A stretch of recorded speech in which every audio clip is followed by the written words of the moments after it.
Hello and welcome to Loving Me, Myself, and Life with me, Joni Misiak. So as long as I can remember, I've kept a journal.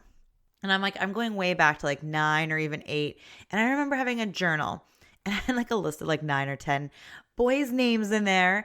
And I was had all these little crushes. And I wanted so desperately to have somebody like me from forever. Because there's many things going on. We're not gonna, dissect the whole issue going on there, but there's a lot. A big one was I wasn't feeling loved, right? I didn't feel very lovable. My self-esteem was really, really low. Confidence, all that fun jazz. So confidence on the outside, ooey gooey, yucky feelings all in the inside. Anyways, so forever I've had this where I've always had to have a crush, and I've always had to be this. It's almost like a target. This is who I'm going after. It's so crazy to think of it now. Anyways, that's how I've lived most of my life. My younger years.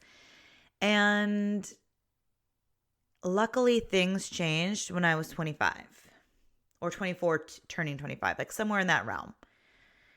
And I think back now, I'm what was I thinking? I should have just been enjoying my childhood. I'm sure I had moments of awesome, fun times, but I was obsessed. I was obsessed with love. I was obsessed with boys, and I was obsessed with the outer things to make me happy.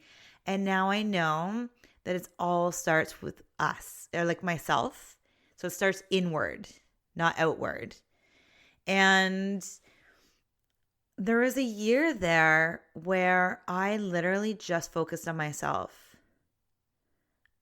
And it was beautiful. I started, really going to yoga classes and meditating. And it was a really beautiful, life-changing year. It was just amazing. And I remember at the end of this year, my sisters and I went and watched Yes Man. And I was yeah, I'm going to say yes to everything. Life is amazing. And, it's instead of being afraid of things, it's saying yes to things. And I remember though, I forget exactly what happened in there, but I also was thinking, I am so good on my own. I felt so good being me for the first time probably in my life, or since I was probably 2 or 3, before the world started telling me different things. I felt amazing. I felt confident because I finally started connecting to who I am. And I finally felt I am whole. I am me. I am perfect as is without a man. I think I said it out loud to somebody. It was a thing. I was I'm good. Things are good. I had zero desires for the first time probably forever, having this need to find outer love. I didn't need it for the first time ever. And I believe a week later, I met my now husband.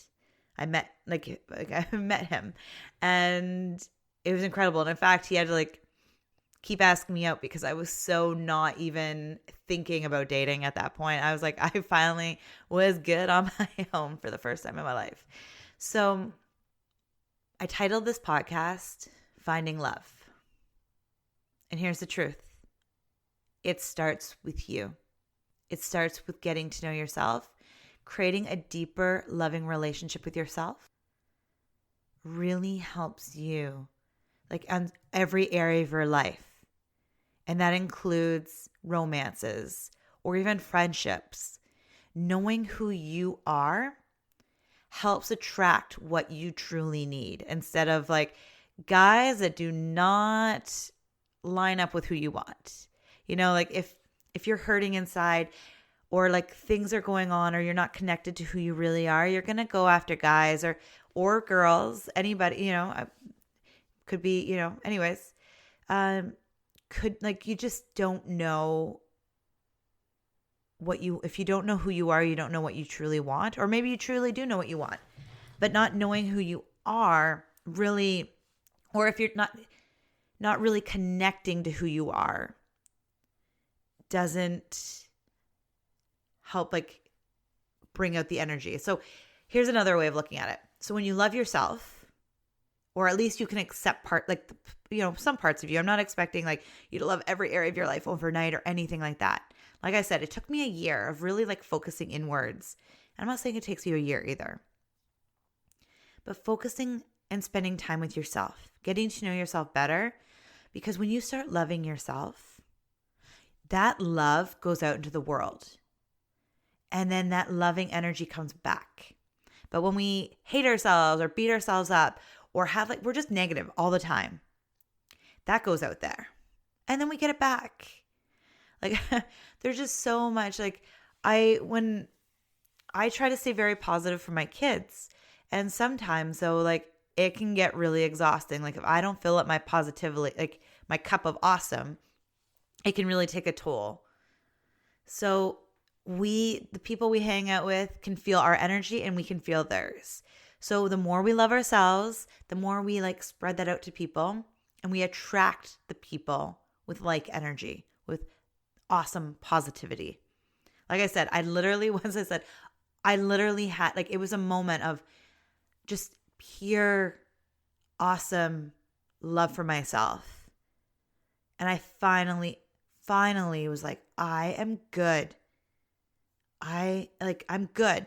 I'm a person. I don't need somebody else to love me. I love myself. Like it was this beautiful moment of realization that I'm enough. And then a week later, I met my husband. So I'm not saying it's going to be a week for you, but seriously, loving ourselves is where all the magic happens, or starts anyways. We can't predict what our life throws at us, and we can't control what life throws at us. It's how we show up. It's how we react to the things that come in our lives. So, things are going to have ups and downs and turns and twists. But when we love ourselves, we know deep down, like everything's good. Like you got this. Like you are solid. It doesn't mean that you're going to like fall down sometimes and, need a hug or a gentle, loving reminder that you're amazing. And of course, like it's an ongoing relationship, like it's look at any relationship in your life, even with your parents or anybody, friends. If you don't, it's about like keeping the relationship alive, right? Like I have to remember, it's like, oh, call my mom or text my mom, things like that. Friendships too. You need to keep going. Like friendships, if you don't do anything, nothing's going to happen. So it's building, and that's same with us, creating a deeper loving relationship with ourselves and continuously growing and learning about ourselves. Like I know more about my husband now than the day I married him. We're also constantly changing and growing along the way. But like if I was like, oh, no, I'm not learning anything else about you. We're married now, like whatever. I don't need to know anything else. It's sure going to fall flat very fast. Because we're always constantly changing. We're always growing. And so are ourselves. So it's having those conversations with ourselves, just like any other relationship in our life. Making time to get to know each other better. And just embracing who we are. And so that's where it really started. Now, the other side of things is I want to take this a little further. Maybe you are looking for love right now. I want to share a really beautiful piece of information my dad told me. My dad said, do what you love or do something that you like to do, and you will find your partner. And at the time, I thought he was crazy. I'm like, what are you talking about? I go to an all-women's gym. I teach at a dance studio that's mostly women. And I didn't want, and work wasn't bringing me joy. So I definitely didn't want to meet anybody there. But the things that I loved, I was going to yoga. Or was I going? Yeah, I was going to yoga. And, I was going there and then like teaching, at a dance studio, teaching fitness classes. Loved it. And, I was working out, and I was obsessed with working out at the gym. But like at that time, I didn't see it. I had no idea. I was like, This is crazy. Like, there's no way it's all women. I'm surrounded myself with women, which is awesome. Not going to lie. Awesome. We have, awesome energy. The thing is, though, I didn't see how it was going to happen. And then one day I was at yoga, or my yoga class got moved. They changed the calendar. It was a new season or whatever, and they changed it. My yoga used to be on Wednesdays, and I had a really awesome schedule going on. Like, I was going to the gym, and I'd do like kickboxing and yoga like 2 or 3 times a week, I think. And I had this really awesome, full on, like, take care of me, move my body every day, or I think it was 5 days a week at that point, maybe more. I don't know. But I had this really cool schedule. And I was like, when it moved from Wednesday, I think, probably to Thursday. I'm like, well, what am I going to do with my Wednesday now? This is still me trying. I was filling in a lot of my time before I realized that quiet time. But I was like, what am I going to do with my Wednesday?